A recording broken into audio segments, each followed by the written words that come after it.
క్రీస్తునందు ప్రియమైన విశ్వాసులారా, సజీవుడు పునరుద్ధరణైన యేసు క్రీస్తు వారి యొక్క పరిశుద్ధ నామములో మీ అందరికీ ఉదయకాల శుభాలు తెలియజేస్తున్నాను.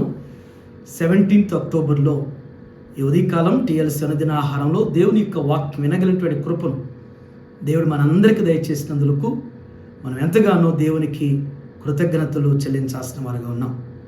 దేవుని యొక్క వాక్యాన్ని మనం జ్ఞాపకం చేసుకుందాం. అపోస్తలుల కార్యాల గ్రంథం 9వ అధ్యాయము 18వ వచనాన్ని చదువుకున్నాం. అప్పుడే అతని కనుల నుండి పొరల వంటివి రాలగా దృష్టి కలిగి లేచి బాప్తిస్మం పొందెను. తరువాత ఆహారం పుచ్చుకొని బలపడెను.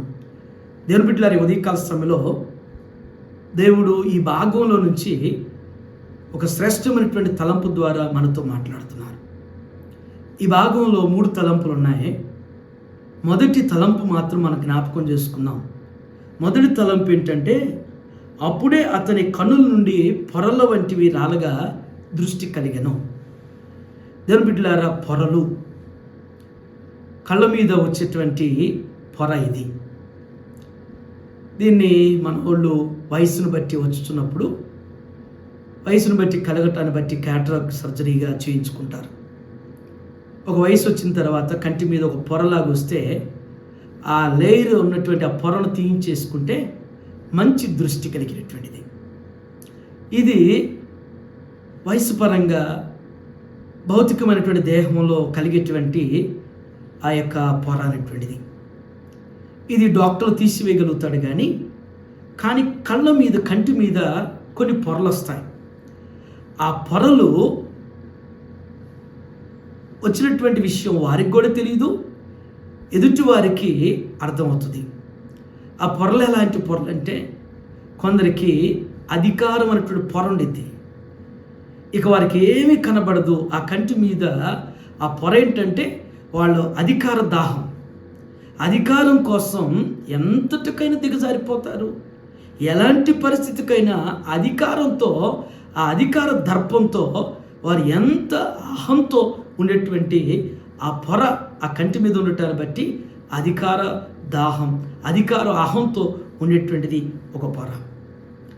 మరొక పొర ఉంటుంది, అది మతం కులమైనటువంటి పొర అన్నమాట. అది వారి కులమే, వారి మతమే గొప్ప అని చెప్పేసి, మేమే అని చెప్పేసి, మా మతమే గొప్ప, మా కులమే గొప్ప, మేమే గొప్ప అనేటువంటి ఆ కళ్ళకి ఆ పొర ఉండటాన్ని బట్టి ఇక మనిషిగా కనబడరు.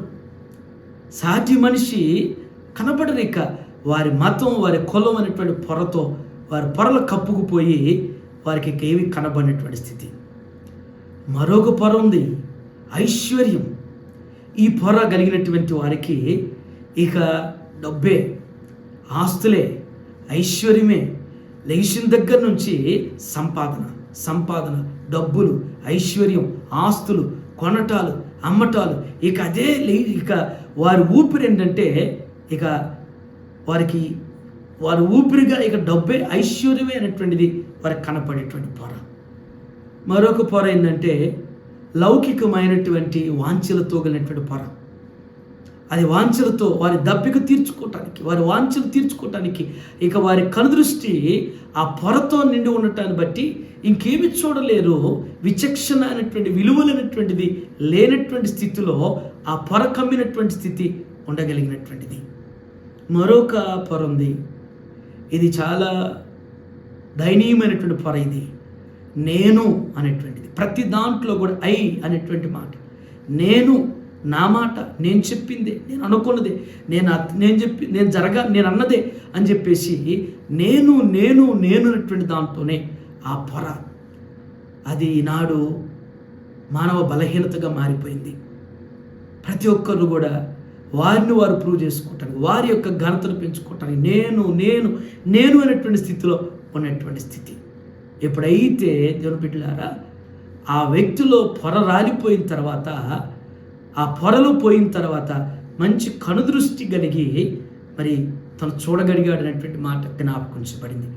ఉదయకాల సమయంలో ఈ టీఎల్సీ అనుదిన ఆహారం వింటున్నటువంటి మన జీవితంలో మన కళ్ళల్లో ఏ పొరలు ఉన్నాయో ఆ పొర వల్ల మరి మనకేం మేలో, ఇతరులకి ఏమి హాని అనేటువంటిది మనం గుర్తెరుగుతూ ఆ పొరలు మరి దేవుడు ఎలాగా ఆ వ్యక్తి యొక్క పౌలు జీవితంలో ఆ పొరలు ఎలా తీసివేశాడో మన జీవితంలో కూడా ప్రభువా ఆ పొర నా కంటిలో ఉంటే తీసివేయండి, నేను సరిగా చూడలేకపోతున్నాను, సరిగా గ్రహించలేకపోతున్నాను, సరిగా గుర్తించలేకపోతున్నాను, ఆ పొర తీసివేయబడాలి అని చెప్పేసి ఆశించినప్పుడు దేవుడు ఖచ్చితంగా కార్యం చేసేటువంటి వారు. అటు రీతిగా దేవుడి ఉదయకాల సమయంలో మరి భౌతికంగా ఆధ్యాత్మిక జీవితంలో పొరలను తొలగించి సరైనటువంటి దృష్టిని దేవుడు మనకి అనుగ్రహిస్తూ బలపరుస్తూ ముందుకు నడిపించనుగాక. ఆమేన్. ఇది మన క్వశ్చన్ ఏంటంటే,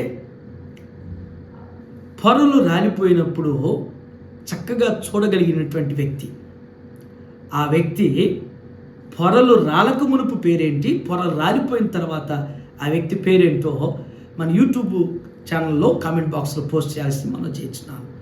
ఆ పొరలు వెళ్ళినటువంటి వ్యక్తి పొరలు రాలక మునుపు ఉన్నటువంటి పేరు, రాలిపోయిన తర్వాత ఉన్నటువంటి పేరును మీరు పోస్ట్ చేయాల్సిందిగా మనం చేయించున్నాను.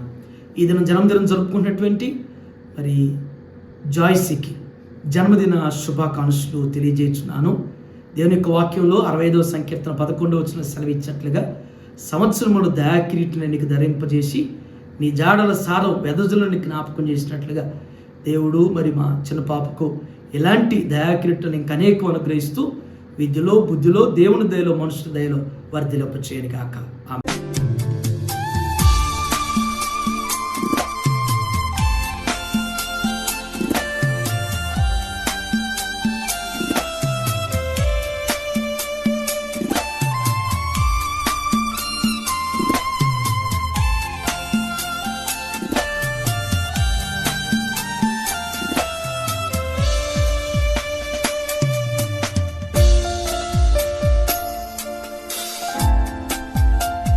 ప్రార్థన చేసుకుందాం.